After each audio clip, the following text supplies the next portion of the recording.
Подожди. Здравствуйте, вот очередной клиент заказал у нас двигатель в сборе от вас 2106. Вот я ему видеоотчет делаю, вот его номер. Сейчас мы заведем, покажем, что двигатель проходит обкатку.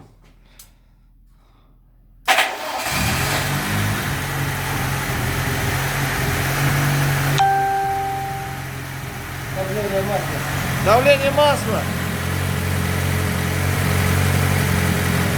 Так, зарядка. Зарядка на генератор идет. Вот работа. Все, двигатель работает ровно, исправно. Посторонних стуков нету. Посторонних шумов нету, да.